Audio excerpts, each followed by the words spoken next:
নমস্কার বন্ধুরা, আমি জয়া চলে এসেছি আরেকটা রান্নার রেসিপি নিয়ে। দেখতেই পাচ্ছেন এখানে কুমড়ো, একটু আদা, কাঁচা লঙ্কা, পেঁয়াজ কেটে নেওয়া হয়েছে, আর কিছু গুঁড়ো চিংড়ি মাছ নিয়ে নেওয়া হয়েছে। পেঁয়াজ, কাঁচা লঙ্কা, একটুখানি আদা আর কুমড়ো। ঠিকই ধরেছেন আপনারা, চিংড়ি মাছ দিয়ে কুমড়োর তরকারি রান্না করা হবে। এই জন্য কড়াইয়ে তেল দিয়ে দিয়েছি। তেলটা একটু গরম হওয়ার পরে একটা শুকনো লঙ্কাকে ফাটিয়ে দিয়ে দিয়েছি, আর একটু কালো জিরে দিয়ে দিলাম। এবার কালো জিরে এবং শুকনো লঙ্কা ফোড়ন দিয়ে আমি এখানে প্রথমে কাঁচা লঙ্কাগুলোকে, যে চেরা কাঁচা লঙ্কা কেটে রেখেছিলাম সেই চেরা কাঁচা লঙ্কাগুলো দিয়ে দিলাম। তারপরে কুচিয়ে পেঁয়াজ কোচানো ছিল, একটা মিডিয়াম সাইজের পেঁয়াজ কুচিয়ে রেখেছিলাম, সেই পেঁয়াজ কুচানোটাকে দিয়ে দিলাম। দিয়ে লঙ্কার পেঁয়াজটাকে একটু ভাজা ভাজা করে নিচ্ছি, যতক্ষণ না পর্যন্ত পেঁয়াজের কাঁচা গন্ধটা না যাচ্ছে। এরকম সময় এর মধ্যে একটুখানি পেঁয়াজটাকে ভেজে নিতে হবে, যতক্ষণ না কাঁচা গন্ধটা না যাচ্ছে। আর আদা বাটাটা এর মধ্যে দিয়ে দিলাম, দিয়ে সব মশলাগুলোকে ভালো করে কষিয়ে নিচ্ছি। এবার কেটে রাখা কুমড়োগুলোকে এর মধ্যে দিয়ে দিলাম, দিয়ে ভালো করে সাঁতলিয়ে নিচ্ছি।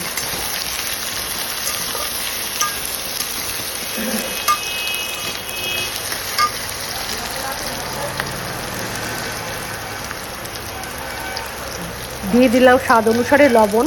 এরপরে গুঁড়ো মশলাগুলো দিয়ে দিচ্ছি, স্বাদ অনুসারে লবণ, একটুখানি 1 চামচ জিরের গুঁড়ো, 1 চামচ ধনের গুঁড়ো,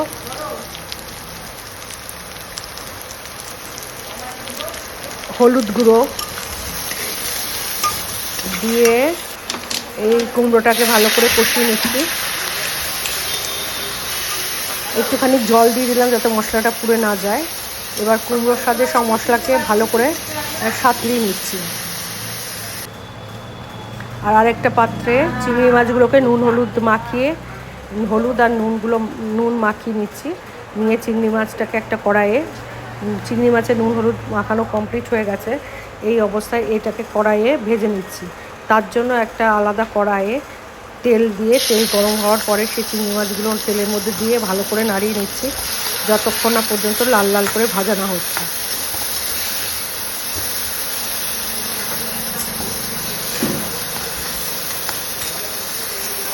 একটা কড়াইয়ে চিংড়ি মাছ ভাজা হচ্ছে, আর একটা কড়াইয়ে পেঁয়াজ, আদা, কাঁচা লঙ্কা, কুমড়োর তরকারিটা রান্না করা হচ্ছে। দুটো আলাদা কড়াই রান্নাটা করা হচ্ছে।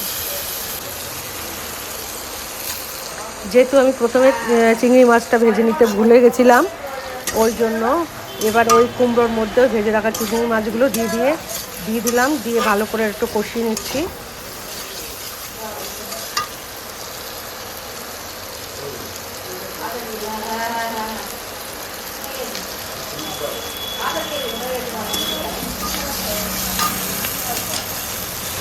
এবার জল দিয়ে দিলাম, পরিমাণ মতো জল দিতে হবে, যেহেতু তরকারি যতটা, কুমড়োর পরিমাণ বুঝে, চিংড়ি মাছের পরিমাণ বুঝে জলটা দিতে হবে। এটা আপনাদের একদম এটা বোঝার ব্যাপার, মাছ বেশি হলে বা কুমড়ো বেশি হলে জল বেশি, আর কম হলে কম। এবার এটাকে ফুটতে দিতে হবে। দেখুন এটা পুরো ফুটে উঠেছে।